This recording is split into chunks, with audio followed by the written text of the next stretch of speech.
薄いのアホ。プリズムさんメイクアップオッカードレディー。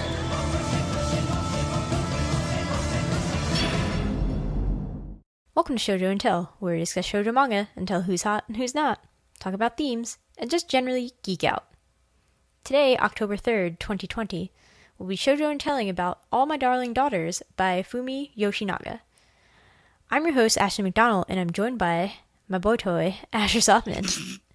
Hello, Asher. Hello. Hello from the room over. Yeah, I'm like trying to think of a fun way to respond to boytoy. Like, Boytoy. what do I respond to that? Girl squirrel? No. Girl squirrel. Yes. Okay, Asher. Yeah, we're doing a thing. Yes, a thing we are doing. A thing we are doing. We're so frazzled. Okay, we are basically doing this because I'm like, scheduling is very hard when I live in my mom's house, and Asher also lives in my mom's house, and we strongly aspire not to live in my mom's house. But moving into our own house is proving to be more of a pain than we thought. Yeah. Basically, one of the things that is proving to be a pain that Asher and I have spent much time doing is we had to redo the kitchen floor because the kitchen floor that was there was very bad and done wrong. It was a tile floor that was just glued to a vinyl floor, and that means like literally every other tile was cracked. And then we found out that underneath the vinyl floor that was glued to the, that top layer of tile, underneath that vinyl floor were 3 other vinyl floors. Yeah. And so we were like, well, we have to tear out all 5 floors. So we did that, and we felt very accomplished. And then today my dad was like, my dad is a general contractor, so he's been doing all the things in his spare time. And he's like, well, but you need to get this little layer of paper off. You need to scrape it off. And that was proving very annoying. So then he's like, okay, you need to wet it and then scrape it off. And that was way less annoying, but way more disgusting. Oh, it smells horrendous. And then he tried to make a joke that it was toxic. And we're like, no, but is it really though? And he's like, I don't know. Probably it is. I mean, anything that smells like that. Anything that smells like that, probably. So that was our day. And now we're going to talk about manga. To be clear, only the scraping part was today. It took us several days to tear out the tile. Yeah. Then my dad and I mostly tore out the vinyl in like a day. And now scraping the floor is going to take several days. And then I swear to God, we can put down a real floor. Oh, goodness. I mean, we better be able to put down a real floor. Anyway, we're going to talk about All My Darling Daughters. Okay, so All My Darling Daughters is not a shoujo. It is definitely a josei.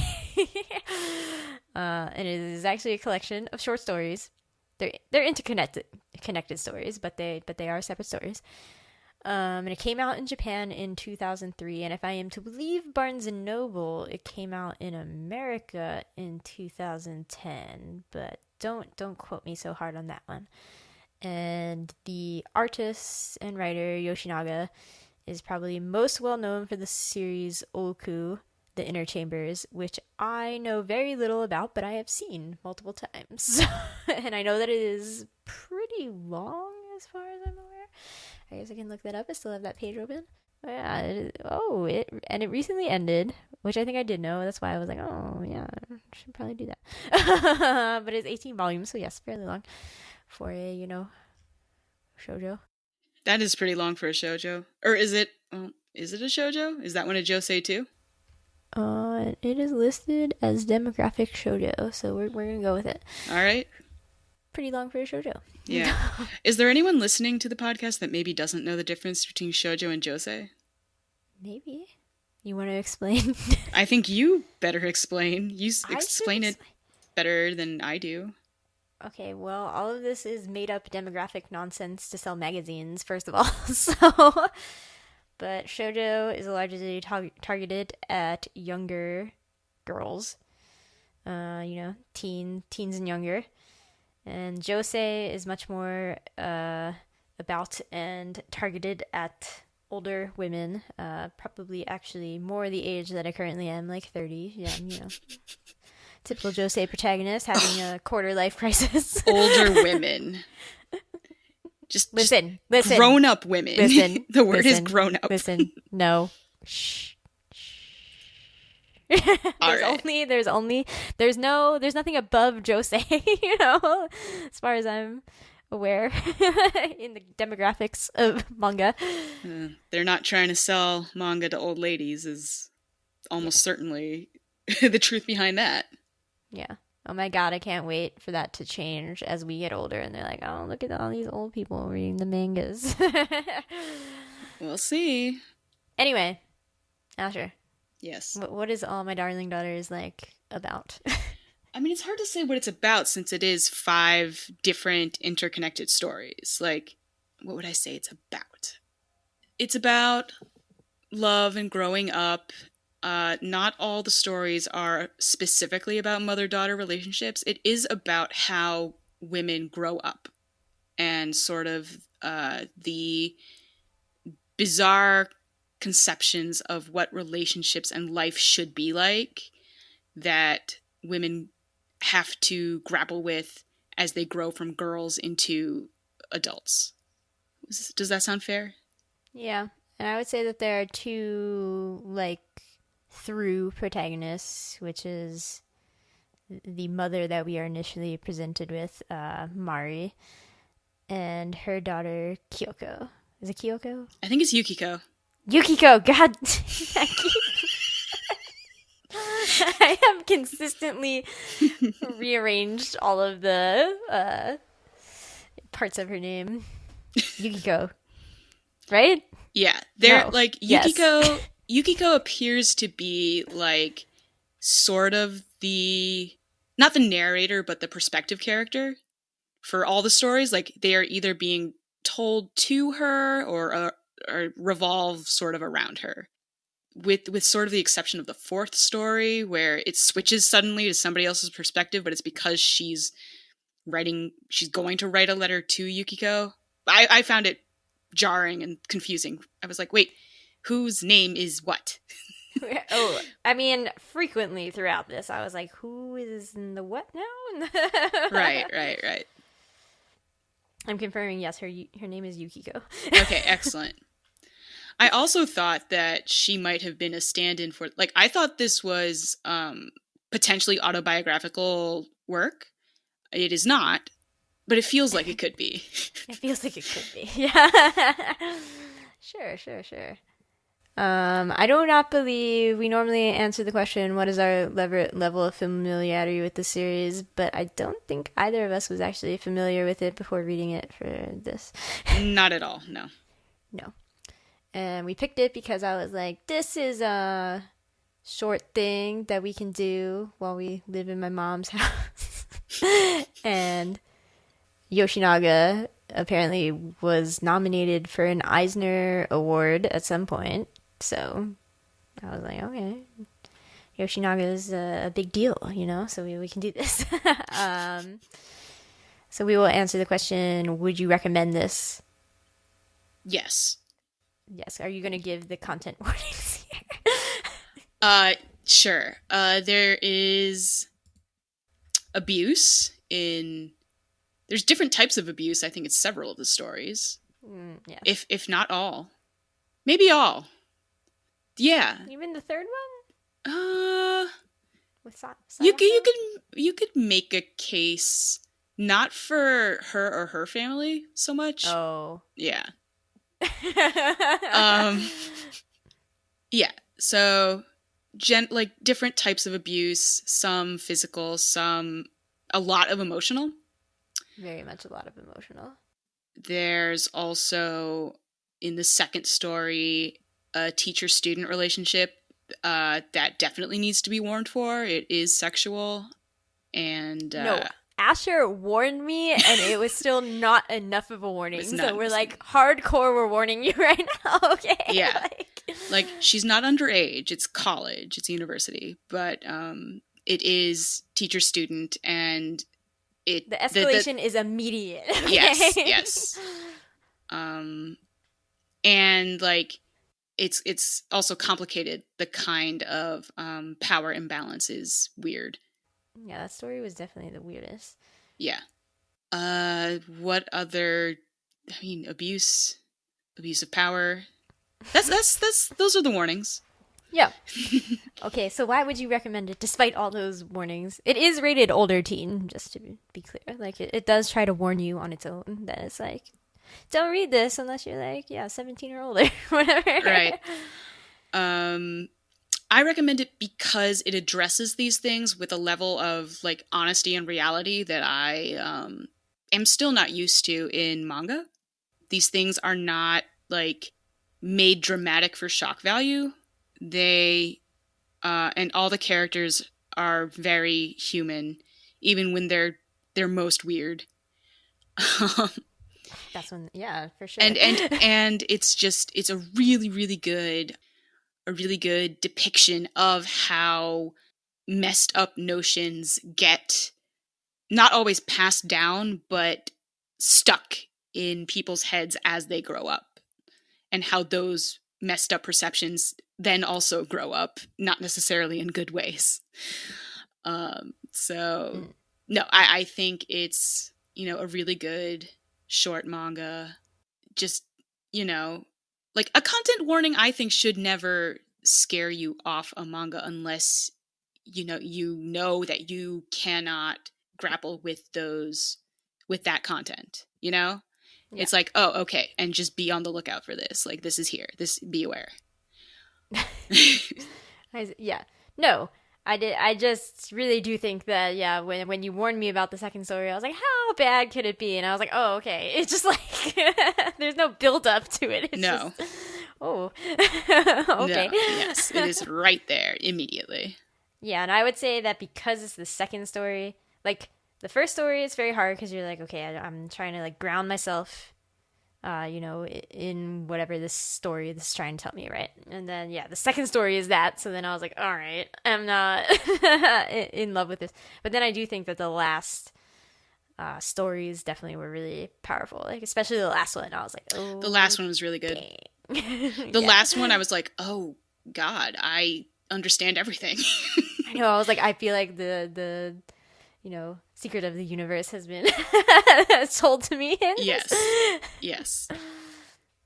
Anyway, we'll get there. So yes, we do recommend this. Again, it is only a volume of short stories. So you can read it in a nice fall afternoon or whatever, winter afternoon by the time this comes out. Hopefully we'll have a kitchen floor by then. I don't know. No promises. Wow, not even promising me. Wow. I can't, in good faith, promise you anything at this point. Yes. But All My Darling Daughters is available from Viz Media in North America. It does appear that you could still get a physical copy, but we read it digitally, and it was good. Now we will spoil all the things insofar as one can spoil a collection of short stories, I suppose. So we're gonna do that, and if you don't want that to happen, like, go take an hour to read it, okay, and then come back. I feel like we might have answered this, but favorite story, last one. Okay, I don't. So the last one's really good. I have a really soft spot for the third one. Yeah. Yeah. That makes sense. You know why. I mean, I didn't think it was that, but all right, sure. I mean, no, it probably isn't what you're thinking of, but I really liked. What it is then instead of being cryptic. What? Maybe we should just say what it is then instead of being cryptic. Well, all right. Let's talk about what the stories are, and then we can say what our favorite story is, rather than. Fine. I think that order makes more sense here. Just for this particular thing. Yes. Okay, so the first story is so we said that Yukiko is the like perspective character. And that story is from her perspective, but it is more focused, I feel like, on her mom and how her mom, Mari, is dating a much younger man than herself. Yes. Even younger than Yukiko Yes. herself. So, Yes. of course, Yukiko is like, this is weird, Mom, and I don't like it. And Yukiko at the time is still living with her mom, even though she's 30, right? She's 30. She's 30. So, relatable. Relatable at this moment in time. So she's still living with her mom, and by the end of the story, she's like, okay, I need to move out and be my own person, because her mom keeps being like, I didn't do the things that I wanted to do my whole life, and now I'm just gonna do what I want to do, and I like this dude, so I'm gonna marry him, and he likes me, and of course, Yukiko has trouble understanding how this relationship could possibly work, but then she talks more with I believe his name is Ken. His name is Ken. Ken Ohashi. Ken Ohashi. Yes, so Ken Ohashi. She talks more with Ken Ohashi, and Ken Ohashi wants to, he's an aspiring historical drama actor. Very, very particular. But apparently, Mari's also really into historical drama, and she's like, well, this dude, likes the same books and stuff that I do, and that's a step up from what I was doing before, so, like, let's do it. And he thinks I'm pretty, even though that's not true, but fine. She does the typical thing. She gets her haircut at the end of the story, starting a new new life here. So it ends with Yukiko realizing that she needs to move on, and like her mom's doing her own thing, and she didn't understand anything, and now she's gonna go discover the secrets of the universe on her own. And she like grudgingly accepts that they're together. Like it wasn't even that like Mari was like, I'm going to marry this guy. She was like, I married this guy. Oh yeah. She's like, I married this guy and I really don't care what you think about it. Yeah. Yeah, and it was a pretty good story. I was like, all right, I'll do it. Yeah. Like the unfolding of like we get to know why this relationship, like what this relationship is as Yukiko does. So it was a nice it was well done. Yeah, it was well executed. And very relatable, But then we get to the second story, and I was like, oh, well, this is happening to me. Yeah. So the second story is told at Mari's house for dinner. One of Ken's friends. It's a story that happened to him. He's a teacher at university, and he gets accosted by this student in his class who insists on on giving him a blowjob, and like kind of forces him into it. She's already like disheveled, and she's like, if you don't say yes, I will scream. And he was like, well, and then they did it. And don't worry, like Yukiko yells at this guy in our place. Yes. But it's sort of about how this guy tries to figure out like what this girl's damage is, basically. Yeah. Like why she thinks she's no good for anything but this. Like she really likes him. That is clear. Even though he is a cad who would go through with this to save his skin, He also apparently is a very boring professor, and everybody falls asleep in his classes. Yeah. I mean, he doesn't seem like a very experienced professor either. He's really young. Yeah, he's a young professor.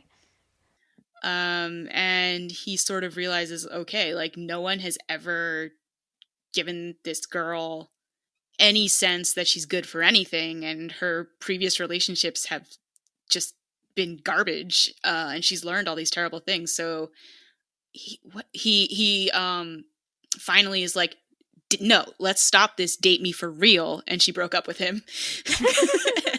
And I was like, oh, this is an excellent ending. Great. Was it? I mean, the fact that she broke up with him was excellent. Okay, yes, the fact that she no longer gives him blowjobs is excellent. Yeah. Everything else about it is not excellent. No. But I think he did manage to maybe, like, I don't know. My hope for this girl is that this encounter with this boring professor is at least one tiny step in a direction to thinking, like, oh, wait, maybe I do deserve, like, pleasure and not just I do to deserve be real sex.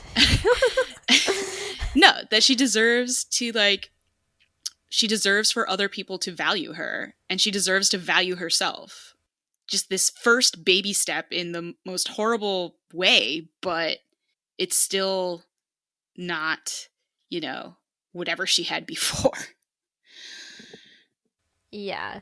Although there were implications that she was like just gonna accost that guy who yelled at her in her class. Oh, I didn't. Oh, she made a face at him at the end. Like a blushy face. I Ugh. didn't pick up on that. That's how I interpreted it. Yeah, there was a dude who, like, she came in late, right? So then she was loud about it, and Professor Dude was like, come in quietly if you were late. And then another student also yelled at her, a male student, and he looked like a rough and tumbly, like a dude, like, wearing a beanie, a beard or something.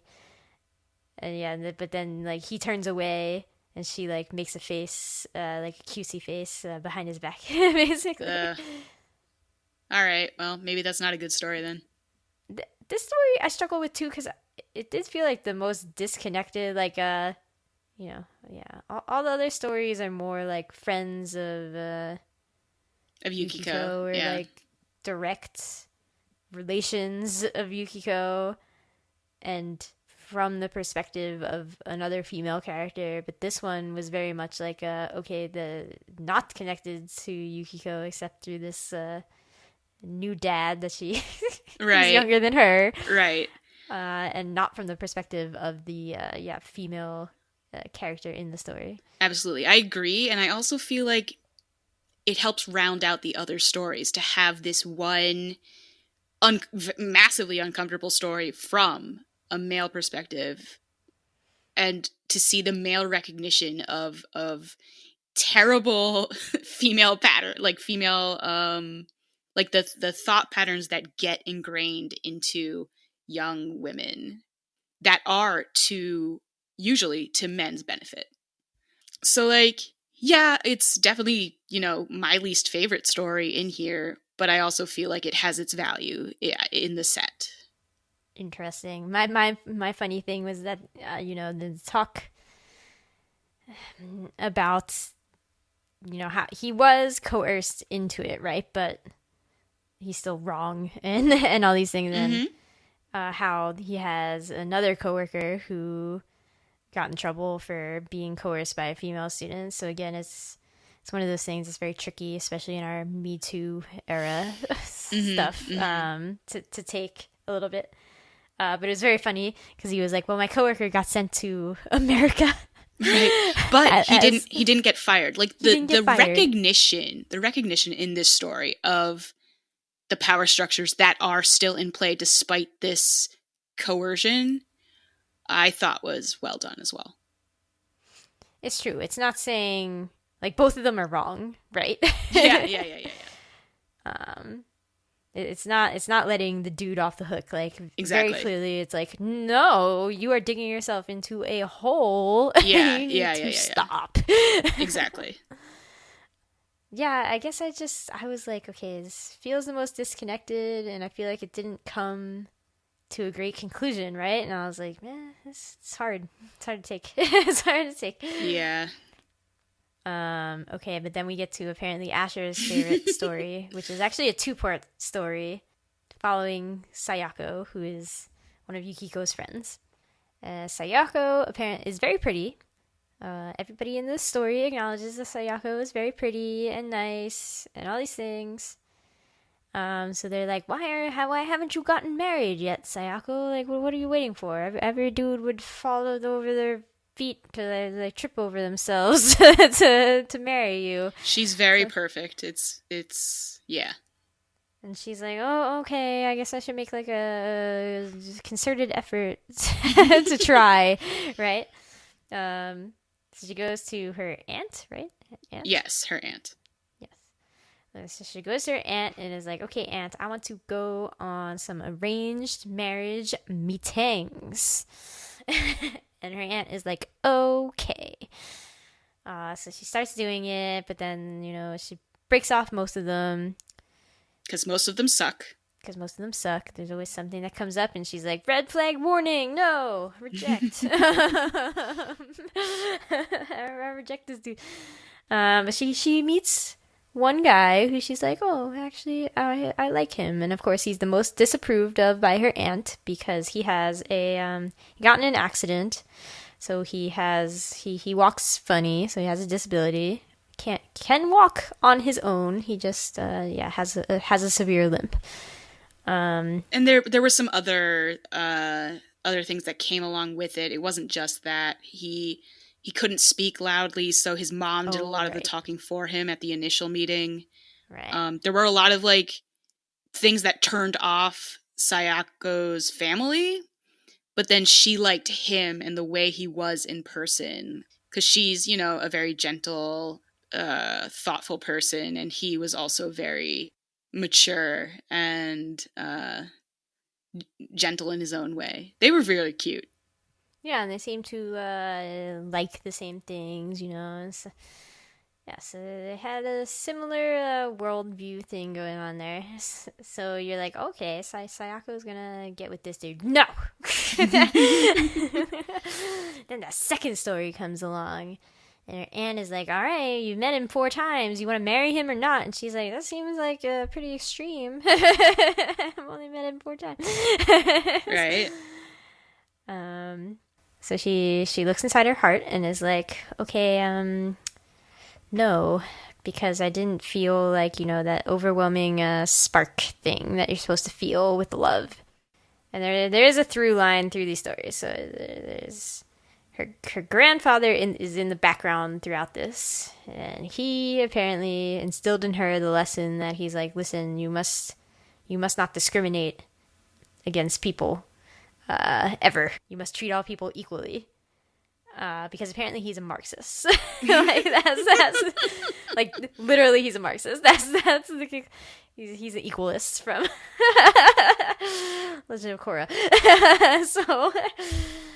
So she walks around and she's the conclusion of it is, for her, is that she's like, but like romantic love is a form of discrimination. Like that is me putting one person above everybody else. So because she does not feel this love spark, and this is the worldview that she actually greatly admires, right? Like I think she legitimately is like, that is a correct worldview, right? Right. Like, I don't think she sees it as Marxism. Like, no, I don't like absolutely the ideology doesn't mean that to her. What she doesn't want to be in love, right? She doesn't want that love spark. She wants to love everyone equally. That's what feels good and right and comfortable for her. I think she actually got nervous about how much she liked that guy. Yeah, right. Oh. Yeah, so she became a nun. It was amazing. And that's not the reason I like the story, but I was like, oh my god, what a conclusion. I definitely was like, wait, are you implying No. The reason I like the story is because, like, there is something about that universal love thing that appeals to me on a story level. And I just liked Sayako and what's his name? Mr. Fua? Yes. Yeah. So to me, watching their relationship, start to develop, I really enjoyed that. It's like, this is a couple after my own heart.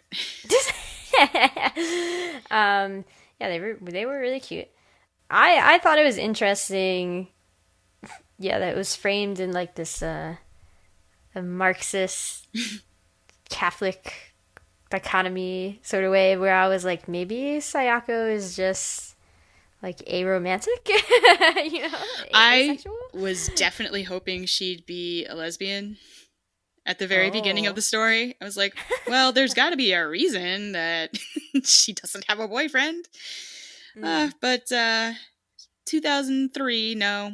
I don't think I don't think I ever thought that. I was just like, yeah, aromantic. Well, I feel like that's even like further, even less likely in 2003 manga. Well, it would have been cool, but instead we got none. I mean, is that not? It's not. But that would have been an option for aromantic people who did not want to be forced into a romantic partnership. She may be aro. I mean, there's no. Yeah, exactly. Yeah. I was like, that's just a path to make sure she doesn't ever get tempted by a Mr. Fuwa again. You know, it's like just stray from her equalist values. Equalism was a lie. I just thought it was I thought it was very interesting in the story too that because it's not made clear that he's like a Marxist exactly until the end. Like it's not explicitly stated. You just get this framing story that it's like, my grandfather once told me that I shouldn't discriminate against anybody. And then it talks about the Berlin Wall falling and her grandfather watching it. Yeah, and then he's like, oh, maybe everything I believed for like 50 years has been a lie. And I actually thought that moment was like pretty powerful. I was like, oh. I didn't even put that together. Yeah. I was like, okay, interesting. Yeah, I don't think that was my favorite. No, I still think the last story was my favorite story. The last story is really good. It pulls all the rest of them together. Yeah, it definitely was like, oh, dang. Okay. Yeah. But I definitely appreciated this third story. Yeah, a lot. Yeah. Like, what a twist! What a twist! Becoming a nun wouldn't happen in a story written today. No. Oh. I think the art, probably because Yoshinaga seems to be like looking at Oku, it also looks pretty old. Like I think she's trying to evoke that like historical drama older style. Like every time I looked at Yukiko, I was like, Claudine? You know, like no, she doesn't manga? look like Claudine. Okay. No.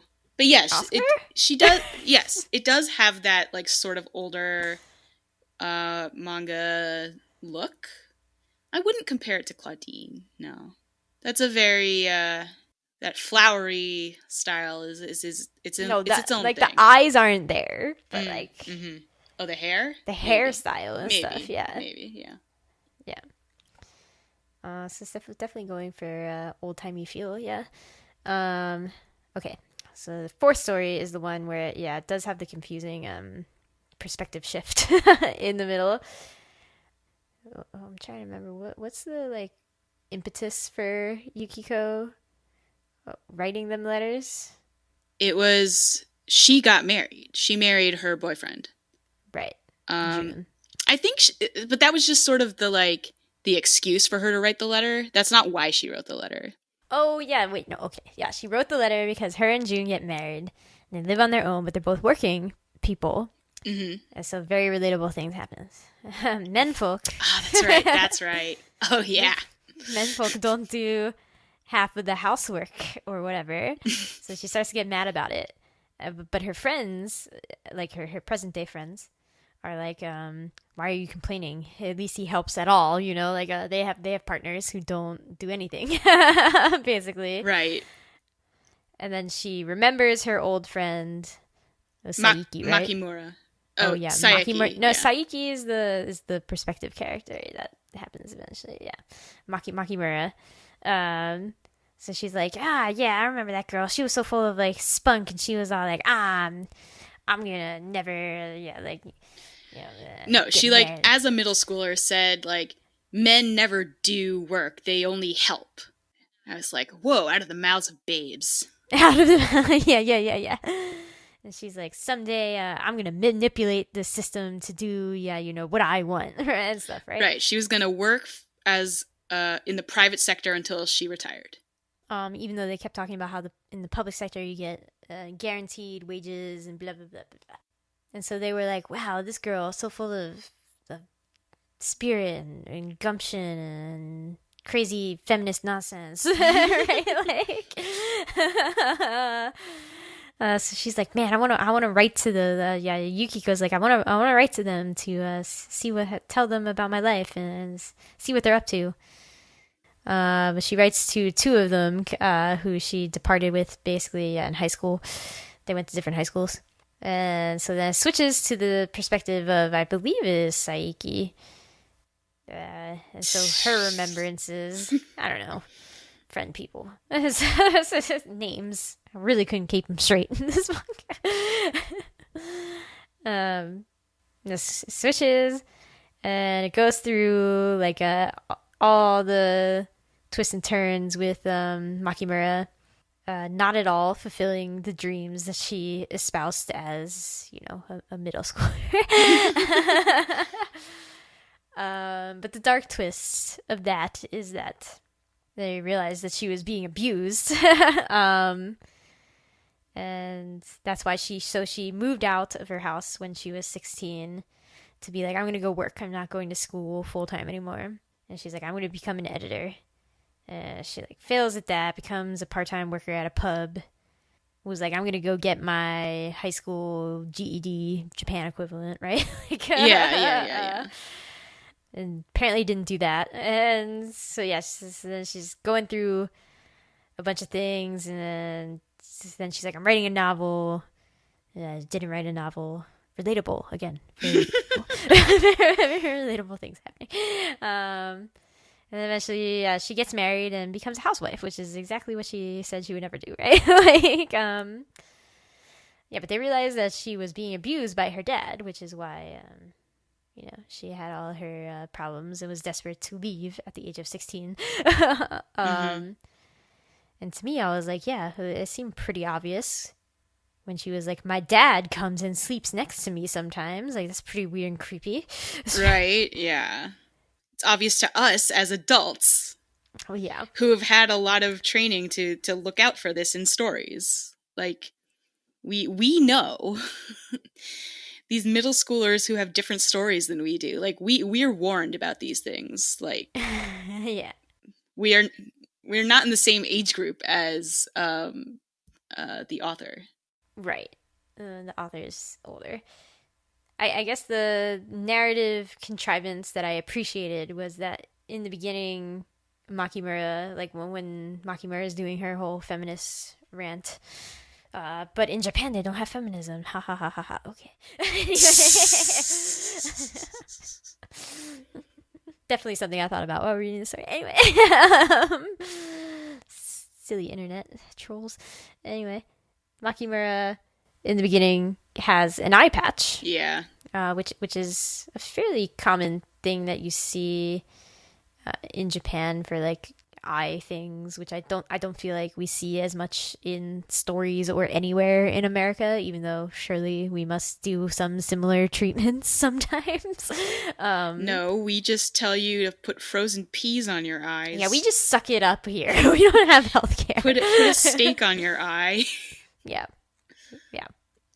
I mean, truly, I've had many eye infections, and I've never worn any type of patch, so I don't know. Maybe I'm doing it wrong. So she has an eye patch on, but, like, I don't think it's particularly weird. Like, I was like, it's not super weird, right? And I was like, I thought it was actually pretty good to show that these characters who think she's, like, so wise beyond her years and stuff, like she doesn't have, like she's only seeing out of one eye, right? Like that type of like thing. But then it turns around and it is like, oh wait, it was actually just a sign that she was being abused by her dad. Because eventually Saiki or whatever their name is says, they were like, oh yeah, she was always like injured in these weird ways. But I think that's the only clear evidence that we were shown of an injury in that story. Like, otherwise she didn't look abused to us, right? Like, it was only that and her saying, my dad sleeps with me sometimes, that, like, really tipped you off about it. Yeah. Like, and her moving out at 16. Yeah. Yeah. So I thought that was good. No, it was a good, powerful story. And, like, it is really relatable because, like, Makimura fails utterly. Yeah. But then she ends up happy. Yeah, that's true. She seemed happy with her husband. Yeah. And that's okay. That's okay. Oh, yeah, that's one of the best parts of the Sayako story is Mr. Fua has a line where he's just like, some people in this, like, there are two types of people in this world, basically. Like, those who succeed and those who don't. And he's like, but even the people who don't succeed want to, like, be happy. And that's wonderful. It's like, I've never heard that, a sentiment like that, ever. And it's so valuable. Yeah, I know, right? Mr. Fua. Like, Mr. Fua, after our hearts, truly, he deserved better. The best man in this whole thing. Oh. By far. Yes, for sure. Yes, definitely. Like, Ken's all right. Ken's a good boy. He's a good boy. He's a weirdo, but he's a good boy. Oh, he's a weirdo, but he's like, yeah, he's a good boy. Definitely better than his friend. Yeah, Ken, get better friends. Then you'll be the best boy. Okay. No, he can never unseat Mr. Fua. That's true. Okay. Then the last story that just really comes straight for it all, you know? Okay. Yeah, it's like anyone who has ever had a parent knows this story in their heart. Oh, yeah, absolutely. But I think it's very good to tie back to the beginning, too. Like, it's very good. Oh, yeah. Yes, it ties the whole thing together. It ties up the stuff that comes up in the first story, but it also brings in all, like, it doesn't bring in the other stories. The other stories are unrelated to this one, right? Yeah. But you see the pattern.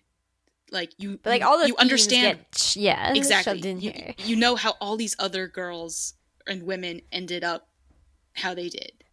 And it's not because of their mothers, but it's because of how they grew up. Anyway. Yes. But okay, so this story is much more... they're going to a funeral. Whose funeral was it? It was Yukiko's great-grandmother. So, right. Mari's grandmother. So it opens with her funeral and Yukiko's grandmother, so Mari's mother, is just like bawling her eyes out. And Mari, Yukiko's mother, is just very unsympathetic to her. Yeah. And she was like, I will not cry at your funeral at one point in this story. Actually, that's not how it opens. It opens with a scene from the past with all these girls we don't recognize. Oh, yeah. It opens with the grandmother of Yukiko. Mari's mom. Yeah. It goes back into the past, showing a very pretty girl being like, who are you going to marry? Mari's future mom. Obviously with her name, which I cannot remember. I don't remember her name either. Yep. So, and she's shown to be, like, I wouldn't call her ugly, but she's definitely not pretty. She's wearing glasses, like a little bit chubbier, looks a little old for being a high schooler. Like, her face is kind of boxy. Like, she's not drawn to be an attractive manga girl. You know? Yeah. But she does have an arranged marriage or whatever to some bureaucrat. Yeah. And so you're like, okay, this is a story about a mean... it ends with the pretty girl kind of making fun of her future marriage, being like, haha, mine's so, like, superior, basically. Right? Right. And I mean, I think she meant to hurt her by, like, even earlier than that, like, of course you don't have a marriage for sure. Yeah. And then she was surprised.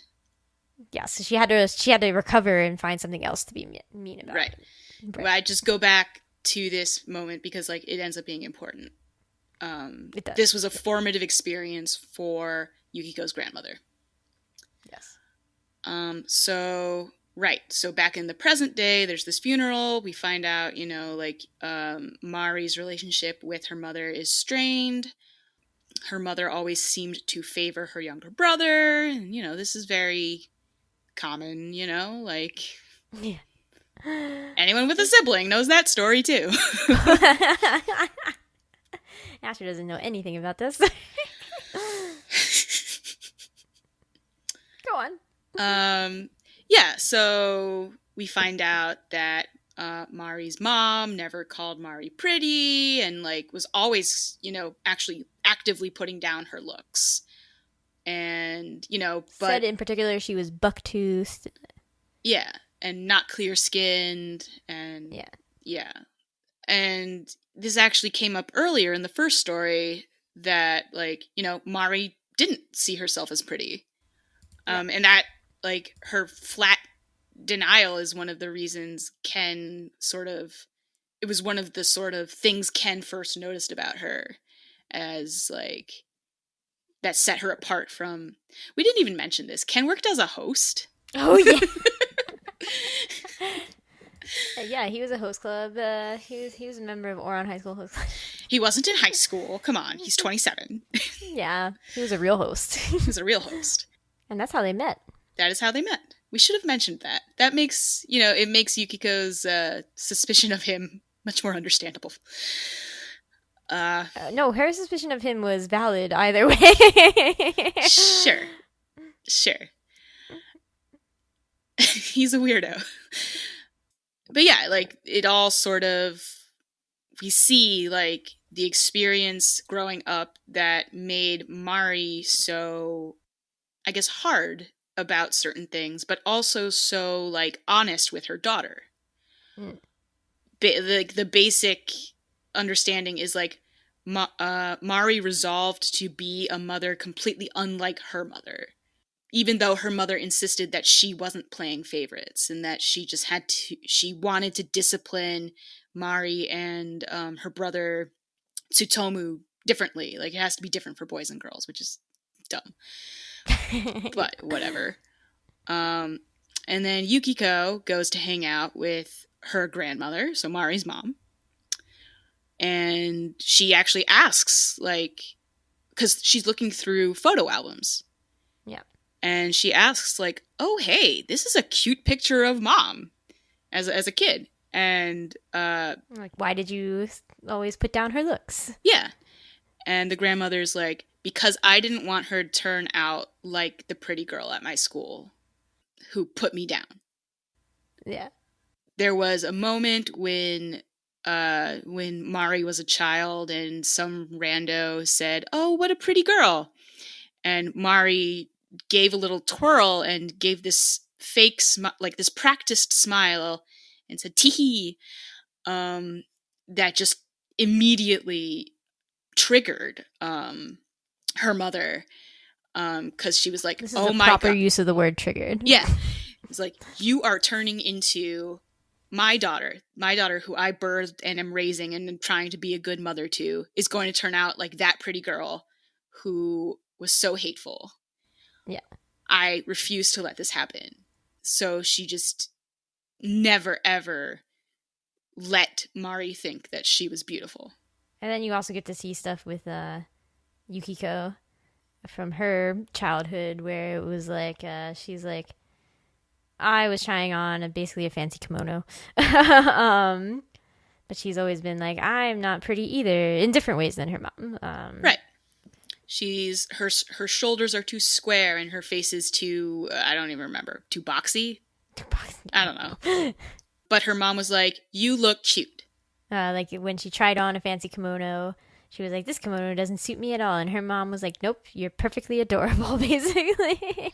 Yeah, and her mom is such a hard and honest person. She had because her mom said it like that, she had to believe it. And that's not stated, but we feel it the same way she does because of the way the story is set up, which I thought was great. Yeah. Yeah. So then you're oh yeah, they both actually did exactly the same thing. Mari and Mari's mom did exactly the same thing, just with the opposite words, right? Right. And I was like, oh no. This is actually something I think about frequently. In what way? Oh, like in the way that I absolutely do certain behavior. Like I isolate certain behaviors of my family, and I'm like, I will never do those things. Like drinking, right? I'm like, drinking led to lots of problems for various people in my family. So I will never do that, right? Right. But then I'm like, I definitely worry, like, when we have a kid, if we don't drink, they'll be like, oh my God, I need to be, a rebel. and No, see, the drugs. way, oh God. Well, the way we avoid that is I be like my dad. Be like, you're going to college. Let's practice drinking. Here, have a wine cooler. And me being like, no. Oh, we can only hope. And in general, it reminds me of like this is a very hardcore example. So I guess I'm sorry that I'm going to say it or even say it. But in reading about our political moment of now, not like this really crazy moment we're in where the president has coronavirus and everything during an election. Not that in particular, but just our very divisive politics that are happening, right? And the big swing that we took in having Donald Trump as our president. It's a big swing to the right. But reading, stories about politics, and I think we see this even in just general elections, right? It's like, okay, we vote for a Democrat, we leave them in there for 8 years, then we're like, they didn't do the things that we wanted them to do. We go vote for a Republican, we leave them in there for 8 years, and we're like, they didn't do what we wanted them to do either. Just a swing back and forth, right? And it's like, no, that actually is a very psychologically, like, actually what is happening, right? Like, and so with Donald Trump, they're like, actually, it's very likely that we swing back a little bit left because he's gone. So like it's a thermostat theory, I think is what it's called. So you set your thermostat to go on when something is either too hot or too cold, right? So it's like, okay, we're going to too hot or too cold, so the thermostat has to come back on and bring it down to an appropriate level, basically. So that I'm always just thinking about that. I'm like, oh no, how do we keep it very center all the time? Right? Like, so it was definitely a very relatable story. Like the hardest core relatable story. It really, really hit home. Yeah. No, but the thing that it does so well is the like, you're always trying to run away from your parents, but really you always end up like them, and it just illustrated both of those things so well in the span of like 40 pages. Yeah. No, it was very good. And it we didn't mention this, but it also is like there was sort of parallel to this, sort of a side story about like how this plays into forming relationships later on. Because like Ken has a fairly large moment in this story too, about like why he like the things that he grew up thinking and doing played into who he is now, and like why he loves Mari. Mm-hmm. And being honest about that, because like Mari knows he's into older women. Oh yeah. Yeah. He was like, I had a crush on my aunt, and I told nobody because that would be bad. Yeah. And I was like, that is correct. That is correct. Right. But then he told Mari. Well, yeah, his way of coping with it was that he was like, I tried to date younger, like, women his age. Right. And it didn't work. So he was like, well, actually, yeah, I did actually think his part was pretty powerful now that you reminded me of it. Yeah, because he was like, I didn't do anything wrong. And it's like, yeah, well, he technically didn't do anything wrong. Right. Like, he didn't. Yeah. Because he's like, I tried to date younger women, and it didn't work. So then, yeah, I married your mom, and he's like, and what's wrong with that? Like, did I take advantage of her? Like, there's something, like, there's nothing technically wrong happened here. Yeah. Right. They're oddly well suited. They seem to make each other really happy. They're at different stages in their lives, but they work together. It seems fine. Yeah, she seemed to. Yeah, they were like watching him on TV in this story, right? They were like, "It's his first big historical drama role, yay!" Yay! And he was like, "I'm so sorry. It is a love scene." And she's like, "I don't care. Shut up. It's fine. I'm trying to pay attention." Yeah. It's cute. They're cute. Yeah. So I was like, "Dang." Yeah, and the story also, I think, at some point brought in it had a line about discriminatory love. I think in relation to Mari's mom, preferring her younger brother. It's like you're not supposed to discriminate type of thing between your children. So it brings back around that theme of whether love is a form of discrimination. Right. I think that's actually the love as a kind of discrimination thing. I think that's actually really powerful too. And this is not the first place I've seen it. Oh yeah? Yeah. Okay. Well, I want to talk about it, but we're watching it and I don't know if we're going to finish. It's in Princess Tutu. Oh, we're going to finish eventually. Okay, then I won't talk about it, but like there's a moment like that in Princess Tutu that I found just like really meaningful. Where do you stand in this? I think it's true. Yeah. Choosing someone to love, especially as like in a partnered relationship, right?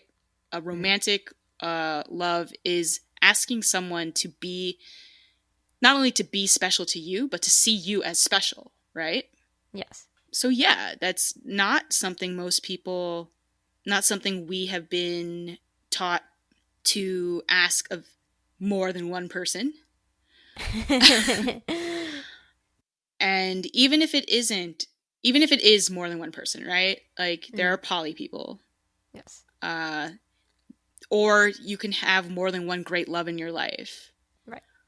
It's still not something you're going to share with all 8 billion people in the world. No. Because we are not really geared for that unless you are Sayako and a nun. Yeah. So that's true. That's a good actually perspective on it.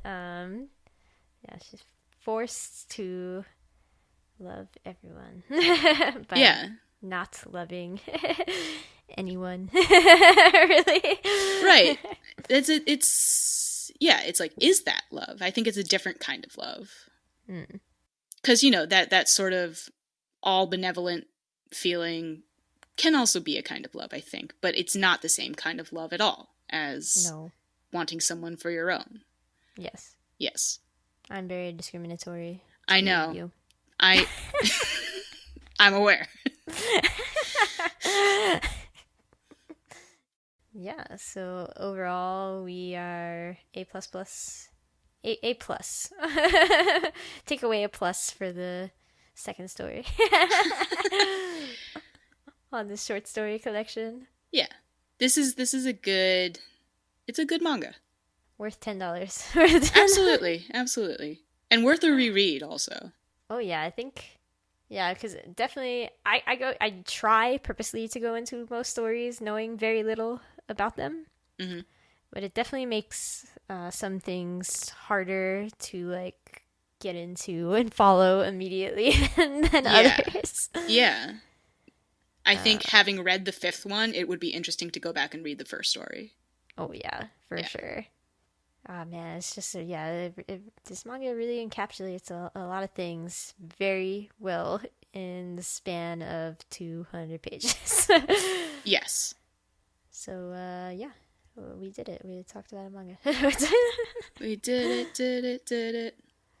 So that's all your darling, all my darling darling. I love that we keep calling it all your darling daughters. I have to point out, All My Darling Daughters is also the name of a movie that came out in 1972. So like, if you Google this, try Googling All My Darling Daughters manga. Yeah. Usually I safely assume I must attach manga to it. If it is a manga. Yeah. Anyway, thanks for listening to Shojo Tell. Comments, questions, constructive criticism, concerns. You can gush about your OTP. Email shoujoandtell@gmail.com or leave a comment on the episode's YouTube page. We're at Shojo Tell on Twitter, Tumblr, and Instagram. Asher, people can find you on the internet now, so where can that happen? Can they? I guess. I have a Twitter. It's at Asher Dashery. Yep. Currently, we just tweet about how annoying Hey. our kitchen floor. Yeah, okay, Asher tweets about food. Yes, thank you. Asher tweets about food. And then also how annoying tearing out a kitchen floor is. Yes. Tearing out 5 kitchen floors. Pretty annoying. Anyway, are you excited every time you see a new episode from us? If so, please consider leaving a rating on Apple Podcasts. This will help the podcast reach more hearts, or at least ears. Thanks again for listening. We'll be back next time for I have no idea. Maybe the end of Our Haru Ride. There's a new Utena volume. Perhaps I will get somebody to do that with me. What? Yeah, dog, where you been? In bouncing between this house and the other house. Fair enough. Well, I have kept track that I'm like, wait, new Utena comes out soon. I think it comes out like this Tuesday, which means it's like 2 months before this podcast came out or whatever. Anyway, some other buzzy thing that I'm blanking on because I feel like there are multiple buzzy things that might have ended recently, and I just don't have the capacity to remember them because I'm like, wow, I need to redesign a whole house. And I think about that a lot.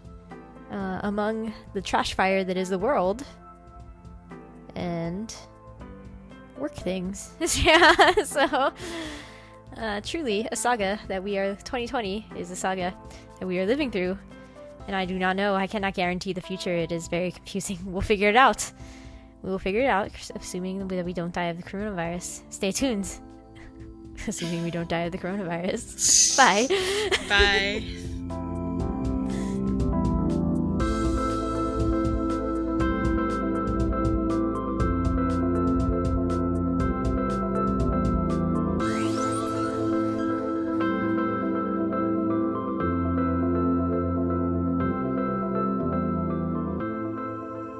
Hello, listeners.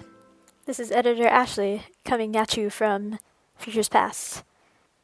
Since we had said in the outro that we would be back next time, assuming that we did not die of the coronavirus, the novel coronavirus, I'm here to tell you that we did not die of the coronavirus. However, we did get COVID-19 in the 2 months since we've recorded this. I'm recording this little extra outro on December 4th. We recorded this episode on October 3rd. We got the coronavirus around the end of October. So we are fully recovered, no longer have any symptoms, are not infectious. Our strain was very mild. It was fine. It just is a thing where we did not actually expect to get COVID-19. Asher got COVID-19 from working in a long-term care facility. And so as cases continue to spike around the country, and it is the holiday season, I'm here to give you the PSA.